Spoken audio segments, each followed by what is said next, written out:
नमस्कार दोस्तों, मैं ऋषि अमोक क्लासेस में आपका स्वागत अभिनंदन करता हूं। दोस्तों, हम लोग दृष्टि आईएएस के टेस्ट सीरीज को सॉल्व कर रहे हैं। ये हमारा टेस्ट नंबर तीसरा है और टेस्ट नंबर तीसरा हम लोग दोस्तों एक पार्ट कंप्लीट कर चुके हैं, जिसमें क्वेश्चन नंबर 1 से लेकर क्वेश्चन नंबर 50 तक देख चुके हैं। आज हमारा क्या है, 51 से लेकर 100 तक क्वेश्चन नंबर देखेंगे। इसमें ज्यादातर दोस्तों आपको इकोनॉमी वाला सेगमेंट मिलेगा और साथ ही करंट अफेयर मिलेगा।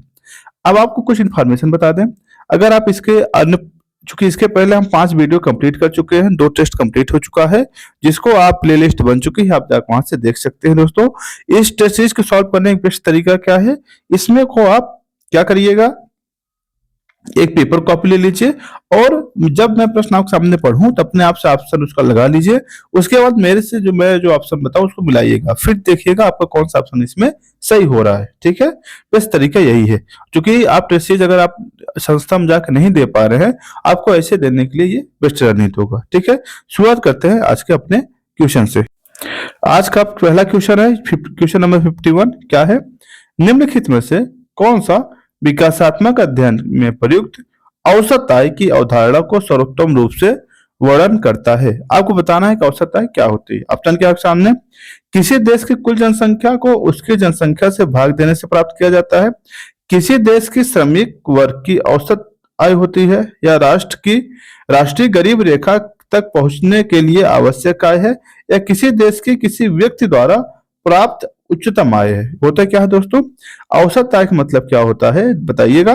औसत आय का मतलब होता है किसी देश की कुल जनसंख्या, किसी देश की कुल जनसंख्या अपान सॉरी किसी देश की कुल आय अपान कुल जनसंख्या, कुल आय बटे कुल जनसंख्या क्या कहा जाता है, उसकी राष्ट्रीय औसत आय कहा जाता है। क्या कहते हैं, राष्ट्रीय औसत आय कहा जाता है। आगे चलते हैं। अगला प्रश्न आपका, सतत विकास की अवधारणा के संदर्भ में आपको विचार करना, बताना है कौन सा स्टेटमेंट इनसे सही है या कौन सा गलत है। क्या है, सतत विकास से तात्पर्य आर्थिक विकास को पर्यावरण संरक्षण, सामाजिक समानता के साथ साथ संतुलित करना। बिल्कुल दोस्तों, जो हमारा सतत विकास है उसका लक्ष्य क्या है, भैया पर्यावरण को संरक्षण कर रखना है और उसको बढ़ावा देना है। आगे क्या है, इसका उद्देश्य भावी पीढ़ियों की आवश्यकताओं को पूरा करने की क्षमता से समझौता किए बिना वर्तमान की आवश्यकताओं को पूरा करना। इसका क्या मतलब है, इसका मतलब ये हो गया कि भाई साहब हम अपनी आवश्यकताओं को पूर्ति तो करेंगे, लेकिन जो हमारी फ्यूचर वाली जनरेशन है उनकी आवश्यकताओं को भी अनहोनी नहीं होने देंगे, यानी उसकी आवश्यकताओं को हम क्या करेंगे, ध्यान देंगे। यानी दोनों स्टेटमेंट क्या है आपका सही है। ठीक है, देखिएगा ऑप्शन क्या है, पहला और दूसरा दोनों सही है। ठीक है, आगे चलिएगा। निम्नलिखित में से कौन सा मानव पूंजी का एक सर्वोत्तम वर्णन करता है, यानी मानव पूंजी किसे कहते हैं, इसके बारे में अच्छी तरीके से पता चलता है। क्या है, भौतिक अवसंरचना के विकास के लिए देश के उपलब्ध संसाधन, पहला ऑप्शन है। दूसरा क्या है, व्यक्तियों द्वारा अर्जित कौशल, ज्ञान, स्वास्थ्य जो उनकी उत्पादकता में वृद्धि करते हैं। अच्छा, अगला क्या है, सार्वजनिक कल्याण के लिए सरकारी संस्थाओं द्वारा प्रतिबंधित समूह निधि, या शहरी क्षेत्र में जनसंख्या घनत्व को आर्थिक समृद्धि में योगदान। दरअसल होता क्या है दोस्तों, जब व्यक्ति पैदा होता है अगर इसमें शिक्षा, मतलब शिक्षा कहाँ तक, कक्षा 8 तक, अगर कक्षा 8 तक शिक्षा दे दें, प्लस अगर स्वास्थ्य का मतलब ये हो गया अन्य समस्याएं, स्वास्थ्य से संबंधित समस्याएं ना हो, उसे हम क्या कहते हैं, मानव संसाधन। क्या कहते हैं, मानव संसाधन। अगर इसी मानव संसाधन में हम कौशल निवेश कर दें, क्या कर दें, कौशल मतलब उसको स्किल प्रदान कर दें, इसी स्किल को प्रदान कर दिया जाए, इसे क्या कहा जाएगा, मानव पूंजी। क्या कहा जाएगा, मानव पूंजी। यानी ऑप्शन कौन सा ऑप्शन सही है इस हिसाब से, कि व्यक्ति द्वारा अर्जित कौशल, ज्ञान और स्वास्थ्य को क्या कहा जाता है, आपका मानव पूंजी कहा जाता है। ठीक है, आगे चलते हैं। अगला प्रश्न आपके सामने, भारत में औद्योगिक नीति के संदर्भ में आपको कथनों पर विचार करना है। क्या करना है, आपको बताना है कौन सा स्टेटमेंट आपको सही है। इसमें ध्यान देना है, ये सबसे पहली बात आपको ये देना है, कौन सा सही है कौन सा नहीं सही है। इसमें काफी लोग गलत कर जाते हैं, इसको आपको बहुत बारीकी से ध्यान देना है। कभी कभी आप प्रश्न सही करके भी आइए, गलत हो जाता है। ठीक है, देखिएगा क्या है, औद्योगिक नीति का प्रस्ताव 1956 में सार्वजनिक और निजी दोनों क्षेत्र के मिश्रित अर्थव्यवस्था पर बल दिया गया। दूसरा क्या ऑप्शन है दोस्तों आपके सामने, सार्वजनिक क्षेत्र के उद्यमों को लेकर कोर क्षेत्र के उद्यमों को भाग लेने को लिए प्रोत्साहन किया गया। अब आपको बताना है कौन सा स्टेटमेंट आपका सही है। दोस्तों इसमें दोनों ही स्टेटमेंट आपका सही है, क्योंकि मिश्रित अर्थव्यवस्था जो होती है उसमें सार्वजनिक प्लस निजी, सार्वजनिक प्लस निजी दोनों की भागीदारी होती है, ठीक है। प्लस और जब औद्योगिकरण अपनाया गया था इसमें यह कहा गया था भैया हम उद्योगों को प्रोत्साहित किया गया था कि आप अधिक से अधिक क्या करें, उत्पादन करिए। ये दोनों स्टेटमेंट क्या है आपके सही है, ठीक है। आगे चलिएगा, अगला प्रश्न है आपके सामने, भारत में प्लास्टिक अपशिष्ट प्रबंधन नियम के संदर्भ में आपको विचार करना है और आपको बताना है कौन सा स्टेटमेंट आपका इसमें सही है। देखिएगा कौन सा स्टेटमेंट आपका सही है। देखिएगा पहला ऑप्शन क्या है आपका, प्लास्टिक अपशिष्ट प्रबंधन संशोधन नियम 2021 75 माइक्रोन से कम एकल उपयोग वाले, एकल मतलब सिंगल यूज जो होता है, सिंगल यूज वाले प्लास्टिक के निर्माण, बिक्री और उपयोग पर प्रतिबंध लगाता है, ठीक है। दूसरा ऑप्शन क्या है, नियमों में विस्तारित उत्पादक उत्तरदायित्व को अनिवार्य बना दिया गया है जिससे उत्पादक को प्लास्टिक के अपशिष्ट के प्रबंधन के लिए उत्तरदायी बनाया गया है। बिल्कुल दोस्तों ये दोनों ही स्टेटमेंट क्या है आपका सही है। क्यों, इसके दरअसल होता क्या है कि इसमें आप प्लास्टिक की क्या करेंगे, रिसाइकलिंग करेंगे, क्या करेंगे, रिसाइकलिंग करेंगे और रिसाइकलिंग के माध्यम से आप करेंगे क्या कि जो प्लास्टिक है आपको उसको बार बार रिसाइकलिंग करके यूज किया जाएगा। इससे पर्यावरण क्या होगा, जो आपको नकारात्मक प्रभाव पड़ रहा है वो कम हो जाएगा, ठीक है। देखिएगा यानी दोनों स्टेटमेंट क्या है आपके सही। यहाँ एक वर्ड लिखा गया है विस्तारित उत्पादक उत्तरदायित्व, इसका क्या मतलब है दोस्तों, इसका मतलब ये होता है जो आपके उत्पादक हैं, ठीक, जो आपके आयातक हैं और जो आपके उत्पाद मालिक हैं, इन सबको क्या किया गया है, इसके लिए उत्तरदायी बनाया गया है, इसके प्लास्टिक के संग्रहण के लिए और पुनर्चक्रण के लिए रिस्पॉन्सिबल बनाया गया है, ठीक है। आगे चलते हैं अपने प्रश्न पर। देखिएगा अगला प्रश्न आपके सामने, बैटरी अपशिष्ट प्रबंधन संशोधन नियम 2022 के संदर्भ में आपको विचार करना है, बताना है कौन सा स्टेटमेंट आपका इसमें सही है, ठीक है। देखिएगा प्रयुक्त बैटरियों का संग्रह और पुनर्चक्रण करना पहला ऑप्शन है। दूसरा ऑप्शन क्या कह रहा है, बैटरी के निर्माताओं के लिए विस्तारित उत्पादक उत्तरदायित्व, ठीक है। तीसरा क्या है, लैंडफिल में लिथियम आयन बैटरी का नियमन।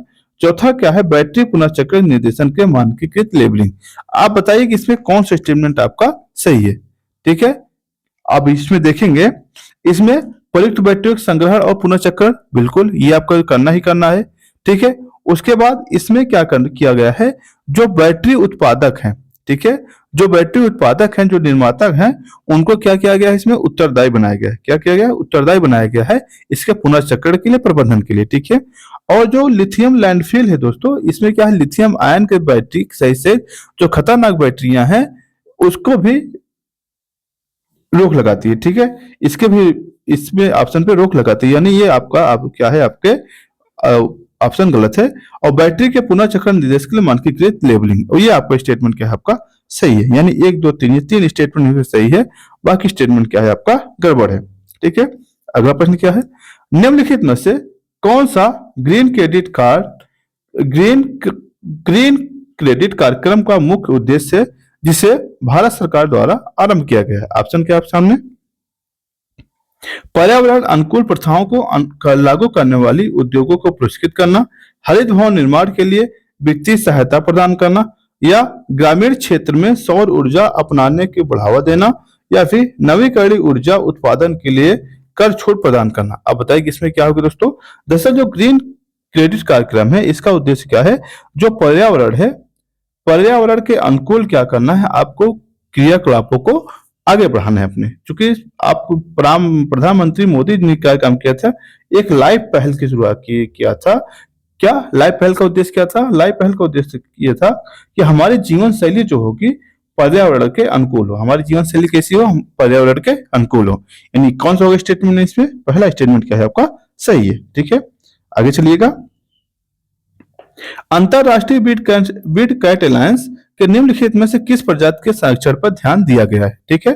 ऑप्शन क्या है आपके सामने, पहला ऑप्शन में बिल्लियां, तेंदुए, चीते और बाघ, ठीक है। दूसरे ऑप्शन में शेर, हिम तेंदुआ, जगुआर या बाघ, ठीक है। चीता, शेर, हाथी और बाघ, या केवल बाघ और तेंदुआ। अब बताइए कौन सा ऑप्शन इसमें सही है। इसमें देखिए दोस्तों, अगर ऑप्शन इसका एलिमिनेट किया जाए, पहले ऑप्शन कौन है आपके, बिल्लियां, क्या बिल्लियां बिग कैट अलायंस के अंतर्गत आएंगी? नहीं, बिल्लियों को भाई बिल्ली तो हर गली गली मिलते हैं, इनके संरक्षण की क्या जरूरत है, ये अपने आप बहुत ज्यादा है। ठीक है, उसके बाद इसमें तीसरा दूसरा ऑप्शन हमें सही लग रहा है। तीसरा की देखते हैं, क्या हाथी बिग कैट के अलायंस के अंतर्गत आएगा? नहीं, हाथी नहीं आएगा। चौथा भी केवल बाघ हो नहीं, बल्कि क्या होता है, जो बिग कैट अलायंस है बड़ी बिल्लियां जो 7 प्रजातियां हैं, 7 प्रजातियों के संरक्षण की बात करता है। इन 7 प्रजातियों में है कौन कौन, इसको भी देख लीजिएगा।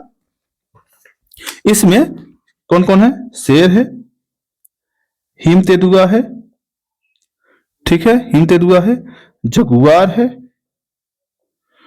बाघ है, बाघ है, चीता है, प्यूमा है और तेंदुआ है। इतने जो हैं इन्हीं संरक्षण की बात की गई है। ठीक है, ये आपकी बड़ी बिल्ली प्रजातियां हैं। आगे चलिएगा, अगला प्रश्न है आपके सामने। शून्य बजट प्राकृतिक खेती के बारे में आपको विचार करना है और बताना है कौन सा स्टेटमेंट आपका इसमें सही है। सही कथन पूछा है, देखिएगा। जीरो बेस्ड नेचुरल फार्मिंग या शून्य बजट प्राकृतिक खेती पद्धति में उच्च फसल उपज के लिए रासायनिक उर्वरकों के उपयोग पर बल दिया जाता है। नहीं दोस्तों, रासायनिक उर्वरक के उपयोग पर बल नहीं दिया जाता है, बल्कि इसको कम किया जाता है या फिर समाप्त कर दिया जाता है। पहला स्टेटमेंट क्या है आपका, गड़बड़ है। दूसरा क्या कह रहा है, सरकार द्वारा किसानों की इनपुट लागत कम करने और मृदा स्वास्थ्य में सुधार लाने के लिए इसे बढ़ावा दिया जाए। बिल्कुल दोस्तों, अगर हम रासायनिक उर्वरकों के लिए और खतरनाक रासायनिक प्रयोग कम करेंगे तो इससे क्या होगा, हमारे मृदा की स्वास्थ्य उत्पादकता बढ़ेगी। और ठीक है, इससे क्या होगा, किसान अगर जैविक खाद का उत्पादन करेंगे या फिर जो मेन्योर का मतलब उपयोग करते हैं तो उसको करेंगे तो उनके क्या लागत में कमी आएगी। यानी दूसरा ऑप्शन क्या है आपका सही है और पहला गलत है, यानी ऑप्शन बी आपका क्या होगा, सही होगा। ठीक है, आगे चलते हैं। अगला प्रश्न आपके सामने, प्रतिनिधि एकाग्रता पथ निम्नलिखित में से किससे संबंधित है? आपको बताना है कौन से संबंधित है। ग्रीन हाउस गैस सांद्रता के स्तर में परिदृश्य से, या फिर कार्बन कैप्चर भंडारण उसके तकनीक से, तीसरा ऑप्शन क्या है, जैव विविधता संरक्षण विधियों से, या फिर स्वच्छ जल उत्पादन के लिए विलवणीकरण प्रक्रिया से। आप बताइए कौन सा ऑप्शन इसमें सही होगा दोस्तों। जो आपकी ग्रीन हाउस गैस की सांद्रता के स्तरों को से संबंधित है, यानी इसे हमें ये उपयोग करना है, देखना है कि जो हमारा ग्रीन हाउस गैस है इसकी सांद्रता कितनी है। ग्रीन हाउस गैस की सांद्रता के उपयोग में इसका उपयोग किया जाता है। ऑप्शन क्या होगा, ए आपका सही होगा। ठीक है, आगे चलते हैं। अगला क्या प्रश्न है, क्वाड। क्वाड हम लोग पढ़े हैं, क्वाड हम लोग सभी लोग जानते हैं। देखिएगा, इसके सामने पूछा है कौन सा स्टेटमेंट इसमें आपका सही है। देखिएगा, क्वाड भारत, जापान, संयुक्त राज्य अमेरिका और ऑस्ट्रेलिया द्वारा हिंद प्रशांत क्षेत्र में मुक्त और खुले व्यापार को बढ़ावा देने के लिए गठित एक रणनीति गठबंधन है। दूसरा ऑप्शन क्या है सामने, इसका उद्देश्य चीन के प्रभाव को संतुलित करने के लिए दक्षिण चीन सागर में सैन्य की उपस्थिति को स्थापित करना है। आप बताइए कौन सा स्टेटमेंट आपका सही इसमें। देखिएगा, दरअसल क्वाड का ये जो सदस्य दिए रखे बिल्कुल ये भारत, जापान और यूएसए और ऑस्ट्रेलिया के क्या गठबंधन है। ठीक है, और इनका उद्देश्य क्या है, जो हिंद प्रशांत क्षेत्र, हिंद प्रशांत क्षेत्र मतलब यह हिंद महासागर और प्रशांत महासागर जो क्षेत्र है इसमें व्यापार को, मुक्त व्यापार को क्या करना है, बढ़ावा देना। इन पहला स्टेटमेंट आपका क्या है, बिल्कुल ही सही है।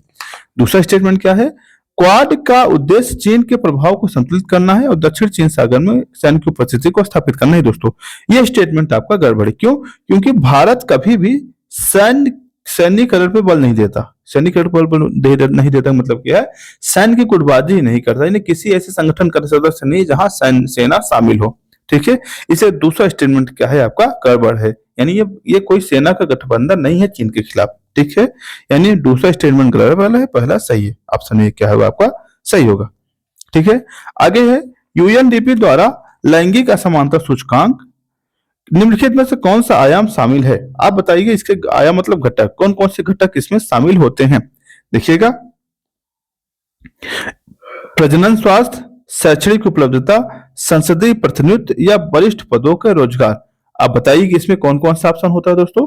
इसमें प्रजनन स्वास्थ्य भी शामिल होता है, शैक्षणिक उपलब्धियां भी शामिल होता है और संसदीय प्रतिनिधित्व भी शामिल होता है, लेकिन ये चौथा वरिष्ठ पदों पर रोजगार ये ऐसा शामिल नहीं होता। यानी ऑप्शन कौन से 3 स्टेटमेंट है इसमें, तो केवल 3, यानी 3 ही सही है। ठीक है, आगे चलते हैं। अब आगे आपसे पूछा गया है, डीआरडीओ द्वारा विकसित की जा रही very short range air defence system का उद्देश्य पूरा करने के लिए निर्मित की गई? किस उद्देश्य के लिए पूरा करने के लिए निर्मित की गई, बताइएगा। ऑप्शन क्या है आपके सामने? लंबी दूरी की हवाई निगरानी के लिए, या उच्च गति वाली बैलिस्टिक मिसाइल को रोकने के लिए, कम ऊंची वाले हवाई खतरों से बचाव के लिए, या जल के भीतर खतरों को निष्क्रिय करने के लिए।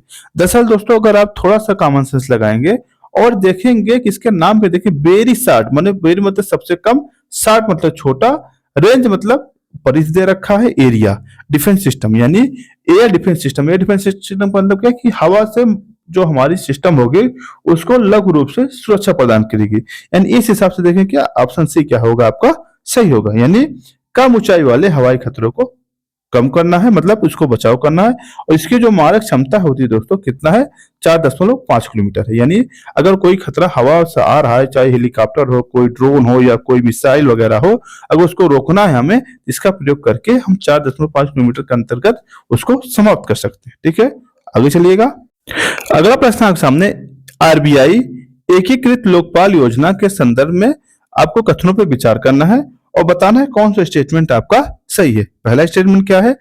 आरबीआई एकीकृत लोकपाल योजना बैंकिंग में एनबीएफसी और डिजिटल लेन देन के लिए अलग अलग लोकपाल योजनाओं को एक ही ढांचे में तहत एकीकृत किया करती है।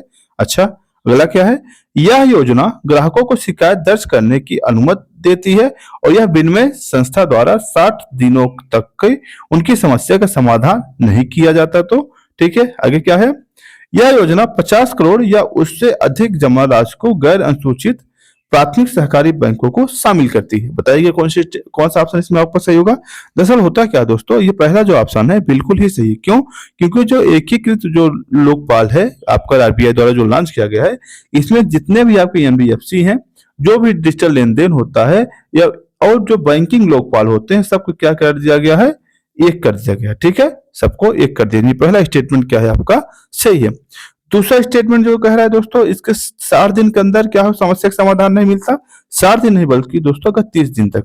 अगर 30 दिन तक अगर आप कोई समस्या शिकायत करते हैं और उसका समाधान नहीं मिलता है, तो आप क्या कर सकते हैं, बैंकिंग लोकपाल के पास अपनी शिकायत दर्ज करा सकते हैं। ये दूसरा स्टेटमेंट क्या था, इस हिसाब से गलत दिया था। साथ ही तीसरा स्टेटमेंट जो है आपका 50 करोड़ रुपए की उससे अधिक जमा राशि को अनुसूचित प्राथमिक बैंकों के लिए शामिल की गई, बिल्कुल ये स्टेटमेंट क्या है आपका सही है। यानी कौन सा होगा, पहला और तीसरा स्टेटमेंट क्या है आपका सही है। ठीक है, आगे चलिएगा। अगला प्रश्न है आपका, प्राथमिक घाटे का सही वर्णन करता है। आप बताइए कि प्राथमिक घाटा क्या होता है। दरअसल दोस्तों जो प्राथमिक घाटा होता है, अब इसमें ऑप्शन देख लीजिए, फिर मैं एक्सप्लेन करता हूं क्या है। सरकार की कुल उधार की आवश्यकताएं, या फिर राजकोषीय घाटा राजस्व घाटा घटाकर, या राजकोषीय घाटे में ब्याज भुगतान को घटाकर, या कुल सरकारी व्यय में पूंजीगत को घटाकर। क्या होगा इसका ऑप्शन? जो जो राजकोषीय घाटा होता है दोस्तों, वो कुल राजकोषीय घाटा में अगर हम ब्याज अदायगी को घटा दें।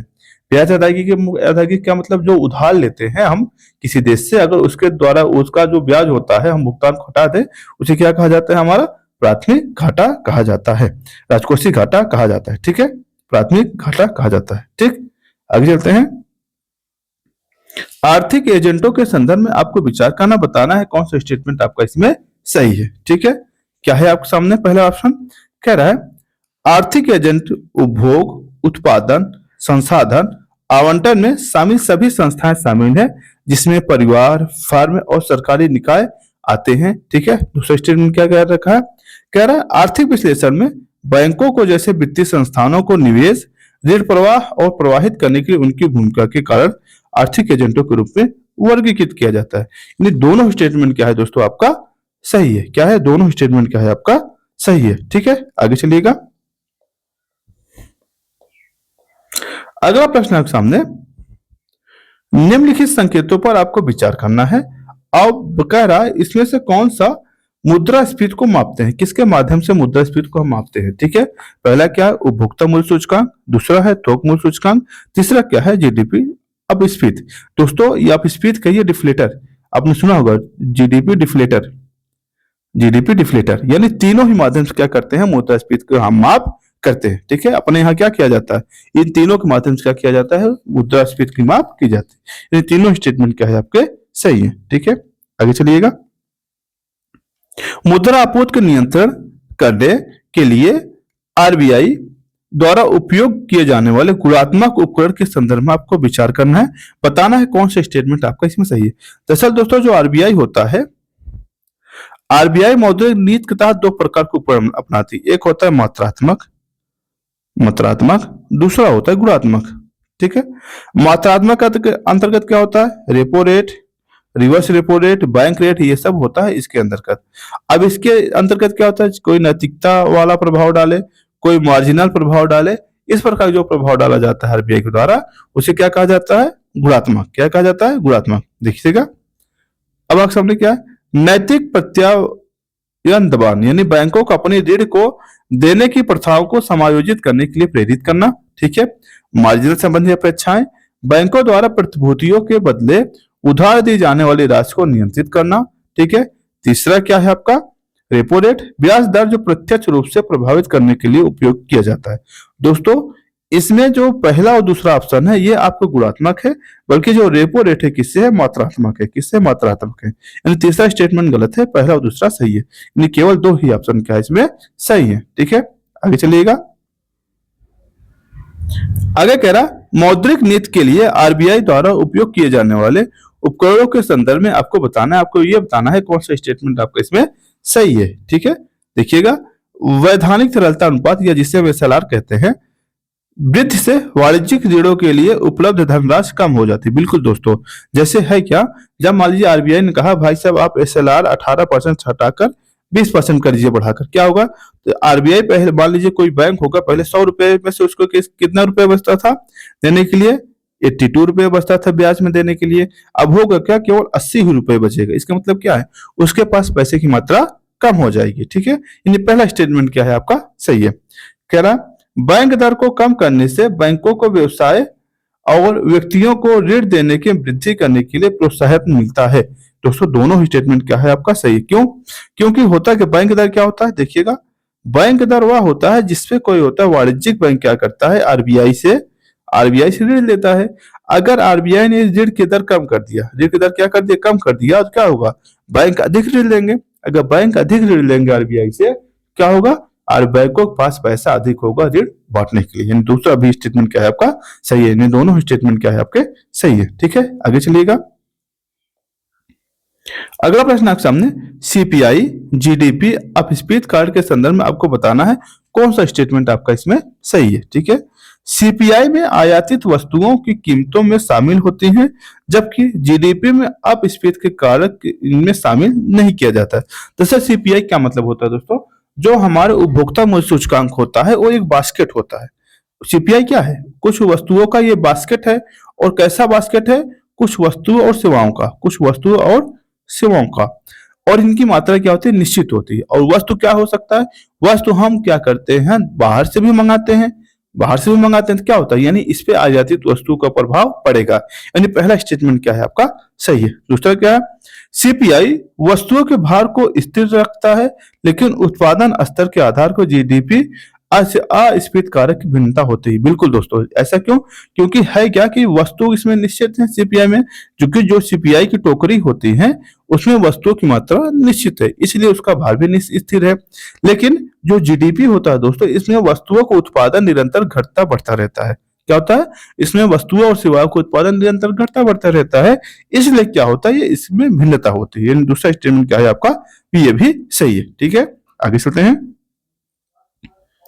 अगला स्टेटमेंट क्या है आपके सामने, भारत एआई मिशन का उद्देश्य स्वास्थ्य सेवा, कृषि, शिक्षा जैसे क्षेत्रों में ध्यान केंद्रित करते हुए एक व्यापक राष्ट्रीय एआई बुनियादी ढांचा को स्थापित करना है। बिल्कुल, यानी हम एआई पे क्यों फोकस कर रहे हैं, क्योंकि हमारे जो शिक्षा, स्वास्थ्य या कृषि संबंधी जो समस्याएं हैं इसका क्या कर सके, समाधान कर सके। ठीक है, अगला कह रहा है क्या, इस मिशन के तहत निजी कंपनियों को एआई के अनुप्रयोग के विकास में सरकारी एजेंसियों के साथ साझेदारी को प्रतिबंधित करता है। नहीं दोस्तों, प्रतिबंधित नहीं करता, बल्कि सरकार क्या चाहती है, पीपी मॉडल यानी ट्रिपल पी मॉडल पे हम इसको विकास करें, यानी सरकार और प्राइवेट दोनों सेक्टर मिलकर काम करें। ठीक है, प्रतिबंधित नहीं किया गया। यानी दूसरा स्टेटमेंट क्या है आपका गलत है, यानी पहला सही है, दूसरा गलत है। यानी कथन क्या है आपका सी सही रहेगा। ठीक है, आगे चलते हैं।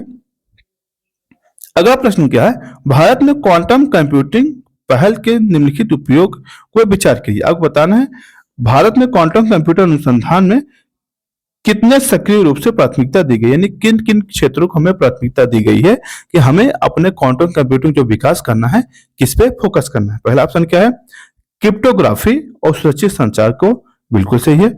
जलवायु मॉडलिंग को। दरअसल दोस्तों जो भारत का जो क्वांटम प्रौद्योगिकी है अभी जो जलवायु मॉडलिंग पे ज्यादा फोकस नहीं कर रहा है, बल्कि अपनी आवश्यकताओं पे ज्यादा फोकस कर रहा है। ठीक है, जैसे क्रिप्टोग्राफी हो गया, वित्तीय बाजार के पूर्वानुमान हो गया, या फिर अनुवांशिक डेटा विश्लेषण जो हो गया, ये तीनों ही क्षेत्रों पर क्या किया जा रहा है, फोकस किया जा रहा है। यानी ऑप्शन 3 क्या होगा आपका, सही होगा। ठीक है, आगे चलते हैं, देखिएगा अगला प्रश्न क्या है। अगला प्रश्न आपके सामने है, इसरो द्वारा पुष्पक या पुनः प्रयोज यान के संदर्भ में आपको विचार करना, बताना है कौन सा स्टेटमेंट आपका इसमें सही है। पुष्पक आपको पता है दोस्तों रीयूजेबल रॉकेट है। क्या है पुष्पक, क्या है, रीयूजेबल रॉकेट है, यानी एक बार हम किसी उपग्रह को प्रक्षेपित करेंगे फिर से उसी यान से दूसरे उपग्रह को प्रक्षेपित कर सकेंगे, ये ऐसा यान है। ठीक है, देखिएगा कह रहा आरएलवी ने रीयूजेबल लॉन्च व्हीकल छोटे उपग्रहों को पृथ्वी के निम्न कक्षा में ले जाने के लिए डिजाइन किया गया है और इसकी कई प्रक्षेपण में पुनः उपयोग किया जा सकता है। बिल्कुल दोस्तों, जो रीयूजेबल आपके रॉकेट हैं, हम क्या कर सकते हैं, एक रॉकेट से कई उपग्रह को प्रक्षेपित कर सकते हैं। पहला स्टेटमेंट क्या है आपका, सही है।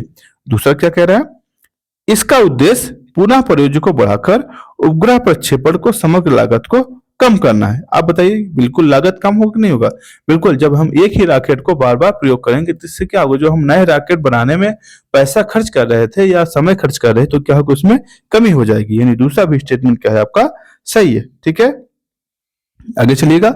अगला कह रहा है, इसका उपयोग मुख्य रूप से मंगल ग्रह के अन्य ग्रहों के अंतर्ग्रही मिशन के लिए किया जाएगा। नहीं दोस्तों, ऐसा नहीं है।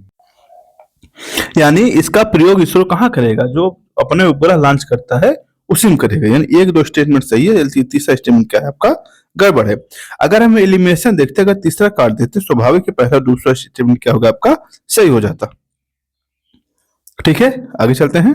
अगला स्टेटमेंट क्या है, multi independently target re entry vehicle या MIRF तकनीक मुख्य रूप से निम्नलिखित किस उद्देश्यों के लिए डिजाइन की गई है। क्या है इसमें, एक ही रॉकेट से अनेक संचार उपग्रह को प्रक्षेपित करने के लिए, एक ही बैलिस्टिक मिसाइल से कई परमाणु हथियार को पहुंचाने के लिए, पुनः प्रयोज्य रॉकेटों को फ्लोटिंग प्लेटफॉर्म को उतारने के लिए, या फिर डीप अंतरिक्ष अन्वेषण के लिए, बहु रॉकेट चढ़े विकास करने के लिए। दरअसल है क्या दोस्तों, ये जो MIRF जो तकनीक है, इसका प्रयोग हम खास करके अग्नि जो श्रृंखला है उसमें उपयोग करें, खास करके अग्नि 4-5 में। क्या है इसमें, ये क्या कर सकता है, एक ही साथ में कई टारगेट कर सकता है। जो बैलिस्टिक मिसाइल है अग्नि वाली, वो क्या कर सकती है, एक ही समय में कई टारगेट कर सकती है। यानी ऑप्शन बी क्या होगा आपका, सही होगा। ठीक है, आगे चलते हैं। कह रहा है, भारत एंड टू एंड क्वांटम संचार लिंक की स्थापना क्यों महत्वपूर्ण है। यानी भारत क्या चाहता है, जो एंड टू एंड क्वांटम संचार लिंक है इसको स्थापित करना चाहता है, इसकी भारत के लिए क्या विशेषता है। देखिएगा ऑप्शन क्या है, यह क्वांटम उपग्रह के इमेजरी में सुधार करेगा, या क्वांटम क्रिप्टोग्राफी का उपयोग करके सुरक्षित सरकारी संचार को सक्षम करेगा, या फिर पुनः प्रयोज्य क्वांटम कंप्यूटिंग हार्डवेयर को विकसित करेगा, या फिर सार्वजनिक उपयोग के लिए इंटरनेट की गति को बढ़ाएगा। आप बताइए कि क्या होगा दोस्तों। वर्तमान में सबसे बड़ी समस्या डिजिटलीकरण में है क्या, कि साइबर सुरक्षा, यानी जो साइबर सिक्योरिटी है सबसे बड़ी सुरक्षा है। यानी इससे क्या सुरक्षित करके सरकारी संचार को सक्षम बनाएगी। यानी हम इसे क्वांटम के माध्यम से क्या करेंगे, इसको हम सुरक्षा प्रदान करेंगे। ठीक है, इन दूसरा स्टेटमेंट क्या होगा आपका, सही होगा। आगे चलिएगा। अगला प्रश्न है क्या, सबमरीन केबल सिस्टम या SMC निम्नलिखित में से किस उद्देश्य के लिए महत्वपूर्ण है। अब बताना है कौन इसलिए इसको शुरू किया गया है। ठीक है, क्या है, देशों के बीच हाई स्पीड इंटरनेट कनेक्टिविटी सक्षम करना है, या जल के अंदर भूगर्भीय गतिविधियों को निगरानी करना है। ठीक है, अगला क्या है, या फिर समुद्री धाराओं के नवीकरणीय ऊर्जा उत्पादन करना है, या फिर समुद्री जैव विविधता का अध्ययन करना है। आप दोस्तों अगर प्रश्न पढ़े होंगे, इसके नाम से पता चल जा रहा है सबमरीन केबल सिस्टम, यानी जो ऐसे केबल सिस्टम जो इंटरनेट है, जो आपके फाइबर है, आपको पता है समुद्र के माध्यम से एक देश से दूसरे देशों से जुड़े हुए हैं। ठीक है।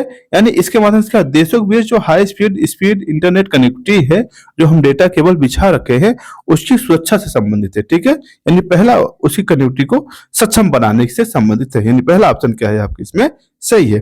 ठीक है, आगे चलिएगा। परमाणु प्रौद्योगिकी के फास्ट ब्रीडर रिएक्टर के क्यों महत्वपूर्ण माना जाता है? क्योंकि अभी क्या है कि फास्ट ब्रीडर रिएक्टर पे निर्माण पे काफी ज्यादा फोकस किया जा रहा है, इसलिए चर्चा में है आखिर इसको क्या महत्वपूर्ण है। ठीक है, क्या ऑप्शन है आपके सामने? केवल यूरेनियम 235 के ऊर्जा के उत्पादन के लिए, या वे जितना उपयोग करते हैं उससे अधिक विखंडन करते हैं, या फिर नवीकरणीय ऊर्जा के स्रोत के कार्य के रूप में, या फिर रेडियोधर्मी अपशिष्ट को पूरी तरह समाप्त करने के रूप में। दरअसल होता है क्या दोस्तों, ये इसकी विशेषता ये होती है वे जितना उपयोग करते हैं उससे अधिक विखंडित पदार्थ को उत्पन्न करते हैं। ठीक है, इसलिए इसका महत्व क्या है आपका बहुत ज्यादा है। आगे चलिएगा। अगला प्रश्न आपके सामने निम्नलिखित कथनों पर विचार करना है और बताना है कथन और कथन एक और कथन दो दिए गए हैं, कौन सा सही है या कौन किसका एक्सप्लेन करता है या नहीं करता है। ठीक है, देखिएगा क्या है। यह प्रणाली वाहनों के बिना रोके टोल एकत्रित करने के लिए ग्लोबल पोजिशनिंग सिस्टम या जीपीएस और रेडियो फ्रीक्वेंसी या आइडेंटिफिकेशन तकनीक का उपयोग करती है। इसे क्या कहते हैं? फास्टैग कहते हैं। क्या दोस्तों? फास्टैग वगैरह जैसे सिस्टम होता है उसी पर आधारित होता है। यानी पहला स्टेटमेंट क्या है आपका सही है। क्या है? यह प्रणाली राजमार्गों पर यातायात की भीड़ और ईंधन की खपत को कम करने में हेतु निर्मित की गई। दरअसल दोस्तों है क्या है, दरअसल पहले सिस्टम ये होता था जो आपकी पर्ची काटी जाती थी हाईवे वगैरह पे, लोग ये पर्ची ले लो और क्या नाम है आप चले जाइए। और कभी कभी इसलिए काफी दुर्घटनाएं होती थी और काफी भ्रष्टाचार होता था। जो टोल बूथ कलेक्टर होते थे वो पैसा नहीं देते थे। तो इस स्थान पे सरकार ने जो नया सिस्टम लाया है, इसमें क्या किया गया है, वाहनों को बिना रुके यानी टोल बूथ तो आपको रुकना नहीं है, बल्कि उसी स्थान पे क्या कर आपको पैसा ले लिया जाए। जैसे आप हाईवे पर चढ़ेंगे जितना दूर जाएंगे उसका पैसा ले लिया जाएगा। ठीक है, इसका क्या है, दोनों स्टेटमेंट क्या है आपके सही है, कथन और कारण दोनों ही सही है। ठीक है, आगे चलते हैं। अगला प्रश्न है आपके सामने, देखिएगा समान, इसमें भी कथन दो दिए गए हैं। अब आपको बताना है कौन सा कथन सही है कौन सा नहीं सही। ठीक है, समान नागरिक संहिता का उद्देश्य सभी नागरिकों के व्यक्तिगत मामले में नियंत्रित करने वाली धर्मनिरपेक्ष कानूनों का एक समुच्चय स्थापित करना है। बिल्कुल दोस्तों, जैसे जो समान नागरिक संहिता है वो क्या कहता है कि सभी नागरिकों को समान हक मिले और समान व्यवहार हो, ताकि किसी प्रकार से शोषण या भय का शिकार न हो। ये पहला स्टेटमेंट क्या है आपका सही है। दूसरा क्या है, भारतीय संविधान के राज्य के नीति निर्देशक तत्वों को द्वारा समान नागरिक संहिता कार्यान्वयन के अनिवार्य कर दिया गया है। अब बताइए कौन सा है दोस्तों? अनुच्छेद 44। अनुच्छेद 44 में लिखा कि नहीं लिखा है? बिल्कुल, इसका उल्लेख कहाँ किया गया? अनुच्छेद 44 में किया गया है। ऐसा राज्यों के लिए जिम्मेदारी दी गई है। हालांकि ये एक दूसरे की एक्सप्लेनेशन नहीं करते, यानी ऑप्शन बी क्या होगा आपका सही होगा। ठीक है, आगे चलते हैं। एक राष्ट्र एक चुनाव के पहल पर आपको विचार करना है। दरअसल अभी क्या हुआ था, रामनाथ कोविंद जो समिति थी इसने अपनी रिपोर्ट प्रस्तुत की है कि एक राष्ट्र एक चुनाव होना चाहिए या नहीं होना चाहिए, और इस पे एक बिल भी पास कर दिया गया है। ठीक है, अब आपको इसी संदर्भ में प्रश्न पूछा गया है। ठीक है, क्या है देखिएगा, कह रहा है लोकसभा राज्य विधानसभा चुनाव एक साथ होगा। बिल्कुल, अगर आपके सामने लोकसभा और राज्यसभा दे दिया जाता शायद आप कंफ्यूज हो सकते थे, लेकिन पहला स्टेटमेंट क्या है आपका सही है। ठीक है, दूसरा क्या कह रहा है, एक समान मतदाता सूची को कार्यान्वयन करना है। बिल्कुल दोस्तों, क्योंकि जब लोकसभा और विधानसभा चुनाव होगा तो उसकी एक ही मतदाता सूची होगी, उसी के माध्यम से क्या किया जाएगा, आपका चुनाव कराया जाएगा। फिर क्या है, स्थानीय निकाय चुनाव को राष्ट्रीय चुनाव के साथ समन्वय करना है। नहीं दोस्तों, इसका एक साथ समन्वय नहीं करना है। ठीक है, ऐसा नहीं, इसको अलग चुनाव कराया जाएगा, लेकिन 100 दिन के बाद कराया जाएगा। किसके बाद कराया जाएगा? 100 दिन के बाद कराया जाएगा। तीसरा स्टेटमेंट क्या है आपका गड़बड़ है, और एक दो स्टेटमेंट क्या है आपका सही है। ठीक है, यानी दो स्टेटमेंट क्या है इसमें आपके सही है। आगे चलिएगा। चुनाव के दौरान आचार संहिता के संबंध में आपको विचार करना है। जो आदर्श आचार संहिता जो चुनाव आयोग जारी करता है उसके बारे में आपसे पूछा गया है। क्या है? एमसीसी यानी आदर्श आचार संहिता एक वैधानिक समर्थन प्राप्त करता है। नहीं दोस्तों, इसको वैधानिक समर्थन नहीं प्राप्त है, इसके लिए कोई कानून नहीं बना है, इसके लिए कोई कानून नहीं बना है। ये पहला स्टेटमेंट क्या है आपका गलत है। ठीक है, मतदान समाप्ति से 48 घंटे पहले सार्वजनिक सभाएं रैलियां प्रतिबंधित हो जाती हैं। बिल्कुल दोस्तों, ये दूसरा स्टेटमेंट क्या है जो आपका सही है। ठीक है, आगे से क्या है, आदर्श आचार संहिता चुनाव के पहले सरकारी मशीनरी के उपयोग को प्रतिबंधित करती है। दूसरा भी स्टेटमेंट क्या है आपका सही है। अगर हम एलिमिनेशन मेथड को देखते, पहला स्टेटमेंट अगर हमारा गड़बड़ था तो ये ऑप्शन ये ऑप्शन ये ऑप्शन कट जाता है और दूसरा ये दोनों ऑप्शन आपका बी और सी आपका बी और 2 और 3 क्या है अपने आप आपका सही हो जाता है। ठीक है, आगे चलते हैं, देखिएगा। अगला प्रश्न है आपके सामने, नागरिकता संशोधन अधिनियम 2019 के संबंध में आपको विचार करना है और बताना है कौन सा स्टेटमेंट आपका इसमें सही है। ठीक है, पहला प्रश्न क्या है आपके इसमें, कह रहा है यह नियम पाकिस्तान, बांग्लादेश और अफगानिस्तान के 6 धार्मिक अल्पसंख्यक समूह को नागरिकता प्रदान करता है। दूसरा स्टेटमेंट क्या है आपका, यह भारतीय संविधान के 6वीं अनुसूची के अंतर्गत आने वाले क्षेत्रों को उनके दायरे से बाहर रखता है। आप बताइए कौन सा स्टेटमेंट आपका इसमें सही है। दोस्तों, पहला भी स्टेटमेंट सही है इसमें आपका और दूसरा भी सही है। क्यों? क्योंकि यह पाकिस्तान, बांग्लादेश और अफगानिस्तान से आने वाले जो 6 धार्मिक अल्पसंख्यक हैं, कौन कौन से, ध्यान दीजिएगा। हिंदू कौन है, हिंदू हैं, सिख हैं, ठीक है, और क्या है आपके, बौद्ध हैं, जैन हैं, पारसी हैं और ईसाई हैं। इन सबको क्या करता है, संरक्षण प्रदान करता है। साथ ही जो 6वीं अनुसूची कौन सा क्षेत्र है, असम, मेघालय, त्रिपुरा और मिजोरम। असम, मेघालय, त्रिपुरा, मिजोरम, इन तीनों से क्या करता है, सुरक्षा प्रदान करता है। ठीक है, यानी इसमें आपको नहीं बसने दिया जाएगा, बाकी भारत के किसी भी क्षेत्र में क्या कर सकते हैं, आप बस सकते हैं। ठीक है, यानी ऑप्शन क्या है आपका, दोनों स्टेटमेंट क्या है आपका सही है। ठीक है, आगे चलते हैं। अगला प्रश्न है आपके, निम्नलिखित में से कौन सा ग्रीन हाइड्रोजन के सर्वोत्तम वर्णन करता है। अब बताना है ग्रीन हाइड्रोजन किसे कहते हैं। ठीक है, कार्बन कैप्चर के बिना जीवाश्म से उत्पादित हाइड्रोजन, या फिर परमाणु ऊर्जा का उपयोग करके हाइड्रोजन का उत्पादन, या फिर नवीकरणीय ऊर्जा स्रोतों से उपयोग करके इलेक्ट्रोलिसिस माध्यम से उत्पादन, या फिर अवयवीय पाचन के माध्यम से बायोमास से हाइड्रोजन का निष्कर्षण।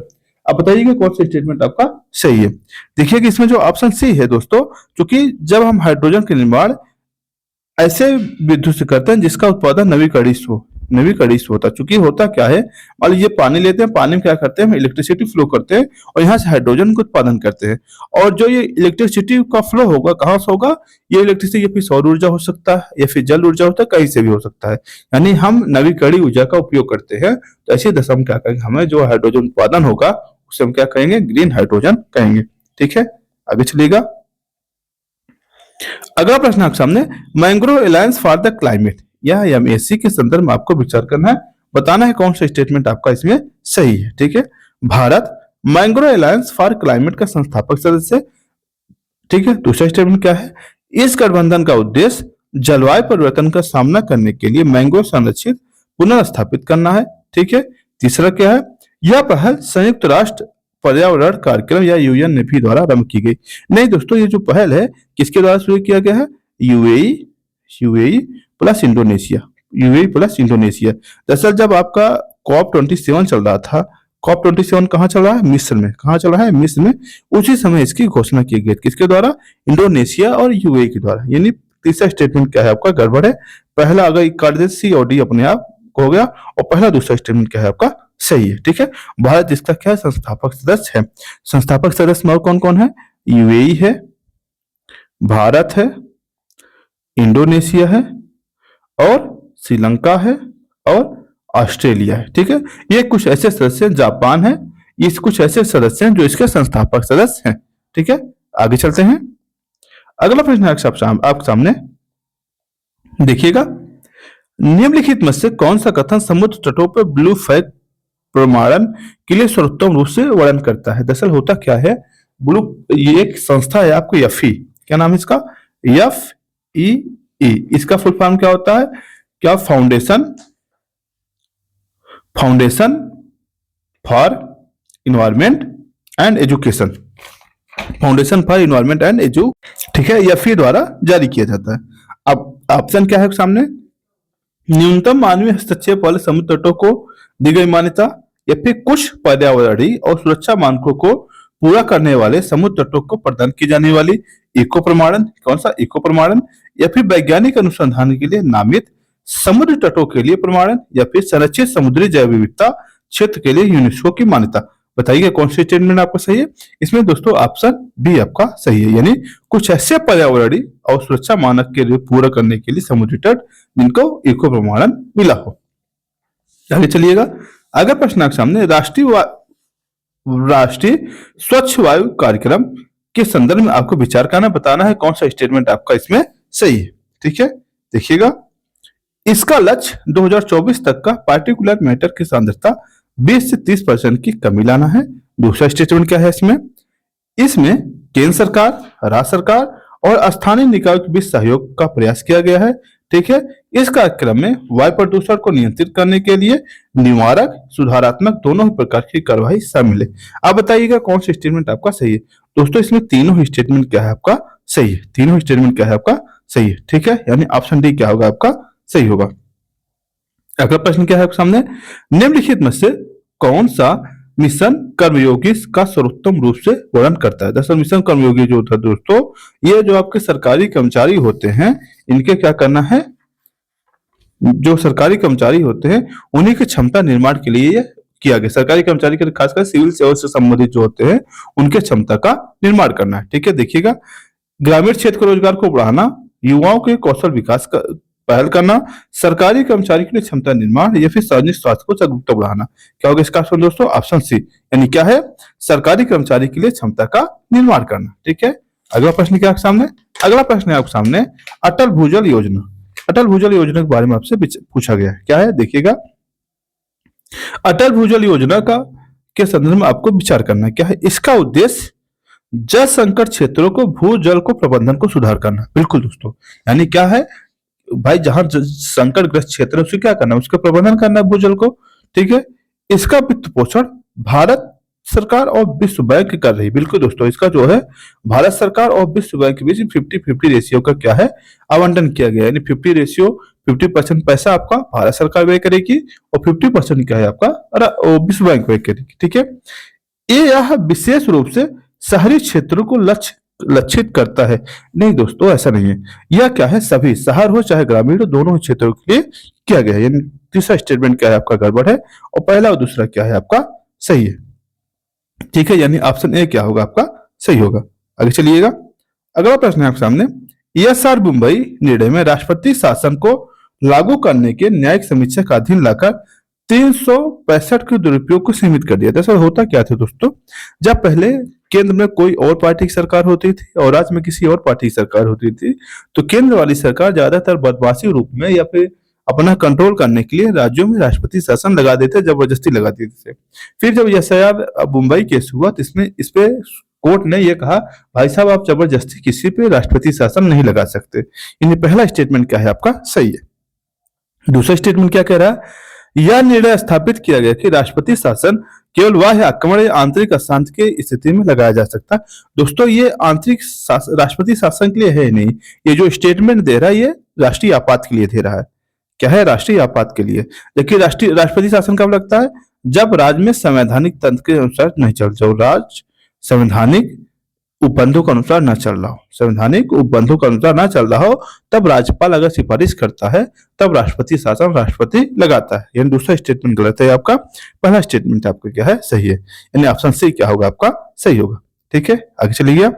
भारत में नगरीय निकाय चुनाव निम्नलिखित में से किस भाग के में प्रावधान द्वारा शासित होते हैं? देखिएगा दोस्तों, भाग 9 का, भाग 9 में होते, भाग 9 का कब जोड़ा गया? ये जोड़ा गया 74वां संविधान संशोधन 1992 के द्वारा। ठीक है, इसी के माध्यम से क्या होता है, जो शहरी स्वशासन है या नगरीय निकाय है उसके प्रबंधन की काम पूरा तरीके से इस हिसाब से होता है। ठीक है, आगे चलिएगा।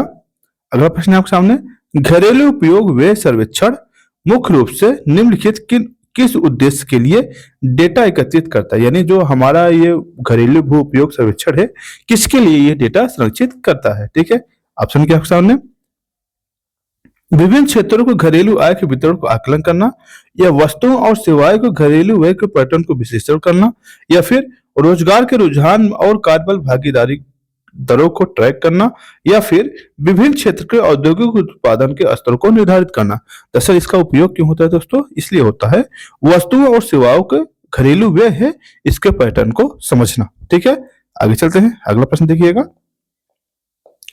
एक सेकंड। ठीक, भारत भारत की ग्रामीण अर्थव्यवस्था के प्राथमिक कृषि ऋण समितियों की क्या भूमिका होती है? आप बताइएगा, इसमें जो प्राथमिक समितियां होती हैं ग्रामीण क्षेत्र में, जो समितियां होती हैं, आपने पढ़ा होगा, जो सहकारी समितियां गठन किया जाता है, कहाँ गठन किया जाता है? संविधान के अनुच्छेद 397, सॉरी क्या होता है, 97 संविधान संशोधन द्वारा इसे जोड़ा गया था, कब? 2011 में। आपको इसके बारे में पूछना है कि इसका काम क्या होता है। किसी अवसंरचना के लिए दीर्घकालिक ऋण प्रदान करना। आप सोचिए पहले, क्या कोई समिति दीर्घकालिक ऋण प्रदान कर सकती है? क्या ये बैंक होती? नहीं, ये स्टेटमेंट क्या है आपका, पहला ही गड़बड़ है। दूसरा क्या है, किसानों को मौसमी आवश्यकताओं के लिए अल्पकालिक ऋण प्रदान करना। बिल्कुल दोस्तों, होता क्या है, किसानों को अगर बीज लेना है, उर्वरक लेना है, या कोई मशीनें ही लेना है, जिसके लिए किसानों को जो शॉर्ट टर्म लोन दिया जाता है, सरकारी समितियां उससे संबंधित होती हैं। आगे भी देख लीजिए क्या है, ग्रामीण परिवारों के लिए प्रत्यक्ष लाभ हस्तांतरण योजनाओं का कार्यान्वयन करना। नहीं, प्रत्यक्ष लाभ हस्तांतरण का मतलब डीबीटी। क्या? डीबीटी। ऐसा काम इसका नहीं है। ग्रामीण क्षेत्र में किसी व्यापार मूल्य निर्धारण को विनियमित करना, यह भी ऐसा काम नहीं है। यानी ऑप्शन बी क्या है आपका, सर्वोत्तम उदाहरण है। ठीक है, आगे चलिएगा। आगे क्या है, digital ecosystem for the skilling and livelihood stack के प्राथमिक उद्देश्य क्या है? आप बताइए इसमें प्राथमिक उद्देश्य क्या? देखिएगा, आप सामने ऑप्शन क्या है, सरकार द्वारा संचालित प्रशिक्षण कार्यक्रम के माध्यम से उभरती प्रौद्योगिकी में व्यक्तियों को कुशल बनाना, निजी कौशल विकास केंद्रों के लिए नियामक ढांचा प्रदान करना, या विभिन्न क्षेत्रों में कौशल अपस्किलिंग और रीस्किलिंग के लिए एक डिजिटल प्लेटफॉर्म बनाना, या फिर विशेष रूप से सरकारी कर्मचारी के लिए डिजिटल साक्षरता कार्यक्रम लागू करना। बताइए कौन सी स्टेटमेंट आपका सही है दोस्तों? इसमें आपका ऑप्शन सी, यानी विभिन्न क्षेत्रों में क्या है, कौशल करना है, अपस्किलिंग करना है, रीस्किलिंग करना है। अगर आप इसको प्रश्न को ही पढ़े होते, क्या digital ecosystem for skilling and livelihood, तो आपसे तुरंत ही अगर तुक्का भी मारते फिर भी ये क्या होता, इसका ऑप्शन सही हो जाता। ठीक है, अगला प्रश्न क्या है, भारत में वित्तीय हस्तांतरण के संदर्भ में कौन सा कथन आपका सही है, आपको बताना है। क्या है, अनुच्छेद 270 राज्य और केंद्र के बीच राजस्व के विभाजन की रूपरेखा प्रस्तुत करता है। बिल्कुल दोस्तों, 280 के अनुसार कौन तय करता है इसको? आपका वित्त आयोग। कौन तय करता है? वित्त आयोग। यानी पहला स्टेटमेंट क्या है आपका सही है। दूसरा क्या है, 15वें वित्त आयोग ने 41% ऊर्ध्वाधर हस्तांतरण की सिफारिश की थी। दरअसल हुआ क्या था दोस्तों, जो आपका 14वां वित्त आयोग था, 14वां वित्त आयोग ने 42% किया गया था। लेकिन जब जम्मू एंड कश्मीर और लद्दाख का अलग विभाजन कर दिया गया, तो 1% जो जीडीपी का किसको दे दिया गया? इन राज्यों को दे दिया गया अलग से, विशेष रूप से। इसलिए क्या है, स्टेटमेंट क्या है आपका सही है। क्या है इसमें, क्या राज्य अपना शेयर आवंटन स्वतंत्र रूप से तय कर सकते हैं। क्या बताइए, क्या राज्य का कोई अपना शेयर स्वतंत्र रूप से हो सकता है? आप ही सोचिए, यानी जो निर्धारण किया जाएगा वही तो लेगा, ना कि अपने मन से कर लेगा। यानी क्या होगा, ये स्टेटमेंट क्या है, तीसरा आपका गलत है। इन तीसरा अगर एलिमिनेट कर देते हैं, दूसरा और चौथा अपने आप कर जाता है, और ऑप्शन नहीं आपका क्या हो जाएगा, सही हो जाएगा। ठीक है, आगे चलिएगा। अगला है आपके पास, निम्नलिखित में से कौन सा नीति आयोग द्वारा शुरू की गई वोकल फॉर लोकल पहल का उद्देश्य है? आप बताइए कि जो ये पहल शुरू की गई नीति आयोग द्वारा, इसका क्या उद्देश्य है? ठीक है, देखिएगा, उच्च तकनीक वाली वस्तुओं और घरेलू विनिर्माण को बढ़ावा देना है, या फिर भारतीय लघु एवं मध्यम उद्योगों के लिए बाजार को पहुंच सुनिश्चित करना है, या फिर आयातित वस्तुओं का शुल्क कम करना है, या फिर भारतीय वस्तुओं के लिए विशेष निर्यात के लिए निर्यात क्षेत्र स्थापित करना। इसका उद्देश्य क्या है दोस्तों, जो भारतीय लघु उद्योग है उसको क्या करना, उसके लिए बाजार तक पहुंच सुनिश्चित करना है। यानी जो हमारे एमएसएमईज हैं, जो हमारे लघु उद्योग हैं, कुटीर उद्योग हैं, उनके लिए क्या करना, बाजार को सुनिश्चित करना, उनके तक बाजार तक पहुंच सुनिश्चित करना है। ऑप्शन बी क्या है आपका सही है। ठीक है, अगला क्या है ऑप्शन है, अगला क्या प्रश्न आपके सामने, राष्ट्रीय अन्वेषण अभिकरण या एनआईए द्वारा आरंभ की गई आपराधिक मामला प्रबंधन प्रणाली सीसीएमएस के संदर्भ में आपको विचार करना है और बताना है कौन सा स्टेटमेंट आपका इसमें सही है। देखिएगा, सीसीएमएस को संपूर्ण भारत में आतंकवाद, संगठित अपराध से संबंधित आपराधिक मामले में जांच को डिजिटल रूप से व्यवस्थित और मानकीकृत के लिए डिजाइन किया गया है। हाँ या ना? क्योंकि ये एनआईए जो गठन हुआ है दोस्तों, ये इसी बेस पे हुआ है जो आतंकवादी गतिविधियां हो रही हैं, जैसे संगठित अपराध हो रहे हैं, इनके बारे में जांच करना, अन्वेषण करना और क्रिया करना। ठीक है, यानी पहला स्टेटमेंट क्या है आपका? सही है। दूसरा क्या कह रहा है? इसका मुख्य उद्देश्य क्या है?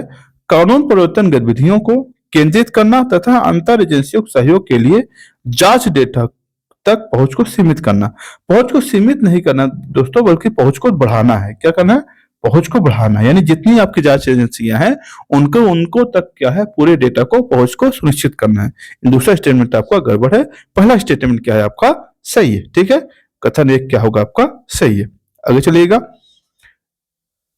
इलेक्ट्रिक मोबिलिटी प्रमोशन स्कीम 2024, इसके बारे में आपसे विचार पूछा गया है। आपको बताइए कौन सा स्टेटमेंट आपके इसमें, इसका उद्देश्य क्या है? इसका उद्देश्य पूछा गया है। ठीक है, क्या कह रहा है? निर्यात बाजारों के लिए इलेक्ट्रिक वाहनों के विनिर्माण को बढ़ावा देना है, विशेष रूप से ईवी बुनियाद ढांचे के लिए सब्सिडी प्रदान करना है, या फिर सार्वजनिक और निजी क्षेत्र के इलेक्ट्रॉनिक वाहनों के लिए प्रोत्साहन देना है, या फिर प्रमुख शहरों के विशेष ईवी जोन या इलेक्ट्रॉनिक जोन स्थापित करना है। आप बताइए कौन सी स्टेटमेंट आपको सही है दोस्तों इसमें? दरअसल इसमें क्या है, जो सार्वजनिक क्षेत्र है और निजी क्षेत्र है, इसमें इलेक्ट्रिक वाहनों को उपयोग के लिए प्रोत्साहन देना। क्या करना है? प्रोत्साहन देना। यानी सभी क्या कहते हैं, हम लोग कहते हैं भैया इलेक्ट्रिक वाहन यूज करिए, इलेक्ट्रिक वाहन यूज। क्यों? क्योंकि ये क्या, पर्यावरण के अनुकूल है। यानी ऑप्शन सी क्या होगा आपका? सही होगा। ठीक है, आगे चलिएगा। अगला प्रश्न आपके सामने। अब ये पूछा, बांड दे रखा है, विशेषताएं दे रखा है, किस बांड की क्या विशेषता होती है? ठीक है, पहला क्या है? Treasury bill. एक शून्य कूपन बांड होता है। शून्य कूपन बांड मतलब ये होता है, मान लीजिए 100 रुपए का बांड है, आपको मिलेगा 80 में, और कहेगा 5 साल बाद हम आपको क्या करेंगे, आप हमें 80 रुपए दीजिए, 5 साल बाद हम आपको 100 रुपए दे देंगे। ठीक है, इसे क्या कहते हैं? ट्रेजरी बिल या जीरो कूपन बांड कहा जाता है। ये पहला स्टेटमेंट क्या है आपका? सही है। अगला क्या कह रहा है? नगदी प्रबंधन बिल। नगदी प्रबंधन बिल क्या होता है आपका? नगदी प्रबंधन बिल जो होता है दोस्तों, कह रहा है परिपक्वता 91 दिन से अधिक से कम होती है। बिल्कुल दोस्तों, जो आपके नगदी प्रबंधन बिल होता है यह 90 दिन या 91 दिन से तक सीमित होता है। दूसरा स्टेटमेंट क्या है आपका? सही है। तीसरा क्या कह रहा है? दिनांकित सरकारी प्रतिभूतियां केवल अस्थायी बाजार तक दर होती नहीं दोस्तों, यह जो होता है अस्थायी होता है और स्थिर होता है। क्या होता है? स्थिर होता है, स्थिर भी होता है। यदि तीसरा स्टेटमेंट क्या है आपका? गड़बड़ है। ठीक है, आगे चलिएगा। राज्य विकास ऋण केवल केंद्र सरकार द्वारा जारी किया जाए। आप बताइए, कोई किसी राज्य को अपना विकास करना है तो क्या उसका बॉन्ड जो होगा केंद्र सरकार जारी करेगी? नहीं, राज्य सरकार स्वयं करेगी। राज्य सरकार स्वयं करेगी। ये चौथा स्टेटमेंट क्या है आपका? गड़बड़ है। यानी कि इसमें कितने ऑप्शन सही है? केवल 2 ऑप्शन सही है। ऑप्शन ए आपका क्या होगा? सही है। ठीक है, आगे देखिएगा। अगला प्रश्न है आपके सामने। भारत में बॉन्ड यील्ड के प्रबंधन के संबंध में आपको कथनों पर विचार करना है। देखिएगा क्या है। आरबीआई या भारतीय रिजर्व बैंक बॉन्ड यील्ड नियंत्रित करने के लिए तरलता प्रबंधन के लिए खुले मार्केट की ऑपरेशन क्रिया का उपयोग करते हैं। इसका क्या मतलब है दोस्तों? दरअसल होता क्या है, आरबीआई क्या करता है, ओपन मार्केट ऑपरेशन के तहत क्या करता है, सरकार की जो सिक्योरिटी होती है उसको या फिर सेल करता है या फिर बाई करता है। अगर सेल किया तो क्या होगा, आरबीआई के पास पैसा आएगा और बाजार की जो तरलता हो जाएगी वो कम हो जाएगी। ठीक है, अगर मान लीजिए बाई कर लिया, आरबीआई ने सरकार प्रतिभूतियों खरीद लिया, उससे क्या होगा, बाजार में पैसा बढ़ जाएगा। ठीक है, इस प्रकार से क्या करता है, आरबीआई इसको नियंत्रित करता है। पहला स्टेटमेंट क्या है आपका? सही है। ठीक है, अगला क्या है? जब रिजर्व बैंक सरकारी प्रतिभूतियों को विक्रय करता है, इससे बिल्ड यील्ड कम हो जाता है। दोस्तों आप बताइए कि बिल्ड यील्ड कम हो जाता है कि नहीं हो जाता है? नहीं दोस्तों, बल्कि बॉन्ड यील्ड क्या हो जाता है आपका? बढ़ जाता है। क्या हो जाता है? बढ़ जाता है, ना कि कम हो जाता है। ठीक है, दूसरा स्टेटमेंट क्या है आपका? गड़बड़ है। ठीक है, अगर दूसरा काट दिया जाए तो ये ऑप्शन अपने आप कट गए। तीसरा देख लिया जाए। रिजर्व बैंक यील्ड बॉन्ड क्या है, प्रभावी ढंग से प्रबंधित करने के लिए ओपन मार्केट ऑपरेशन के साथ साथ रेपो दर को भी समायोजित करते हैं। बिल्कुल दोस्तों, जबकि रेपो रेट क्या होता है, इसके माध्यम से आरबीआई क्या काम करता है, रेपो रेट को कम और ज्यादा करता रहता है, जिससे क्या होता है, बाजार में तरलता बनती रहती है। ठीक है, जब उसको बढ़ाना है तरलता को, क्या करेगा, रेपो रेट को गिरा देगा, और जब आपको तरलता को घटाना हो तो क्या करे जाएगा, रेपो रेट को बढ़ा देगा। यानी तीसरा भी स्टेटमेंट क्या है आपका? सही है। ठीक है, आगे चलिएगा। निम्नलिखित में से कौन सा कथन भारतीय नमूना सर्वेक्षण कार्यालय द्वारा आयोजित आवधिक सम बल सर्वेक्षण के सटीक वर्णन करता है? क्योंकि होता क्या है, जो आवधिक सम सर्वेक्षण होता है कौन जारी करता है? राष्ट्रीय नमूना सर्वेक्षण कार्यालय द्वारा ये जारी किया जाता है। ठीक है, अब आपसे पूछा गया कौन सा स्टेटमेंट आपका इसमें सही है। ठीक है, कह रहा है यह 15 वर्ष या उससे अधिक आयु के व्यक्तियों के लिए उनके बीच उनकी शिक्षा स्तर को आधार और बेरोजगारी दर को आकलन करता है। दूसरा स्टेटमेंट क्या है? यह श्रम बल भागीदारी, श्रम जनसंख्या अनुपात और बेरोजगारी दर जैसे प्रमुख संकेतकों का अनुमान पर प्रदान करता है। तीसरा क्या है? यह केवल शहरी बेरोजगारों और आर्थिक गतिविधियों के डेटा एकत्रित करता है या फिर यह विशेष रूप से संगठित क्षेत्र पर आर्थिक नीतियों को लक्षित करता है? नहीं दोस्तों, दरअसल होता क्या है, ये जो बी ऑप्शन है क्या कि श्रम भागीदारी को बढ़ावा देता है प्लस जो सामूहिक जनसंख्या है उसके अनुपात को भी इसके अनुसार से अध्ययन करता है। ठीक है, ऑप्शन कौन सा? ऑप्शन बी आपका सही होगा। दोस्तों आज के लिए आज का हमारा टारगेट जो टेस्ट नंबर 3 क्या है कंप्लीट हो चुका है। इसका आप पीडीएफ लेना चाहते हैं, पीडीएफ हमारा एक चैनल है क्या अमोघ क्लासेज, जिसका लिंक मैं डिस्क्रिप्शन बॉक्स में डाल दूंगा, वहां जाके आप इसको प्राप्त कर सकते हैं। साथ ही दोस्तों अगर आपको हमारा वीडियो अच्छा लगा हो इसको आप लाइक करें, सब्सक्राइब करें, अधिक से अधिक शेयर करें। धन्यवाद।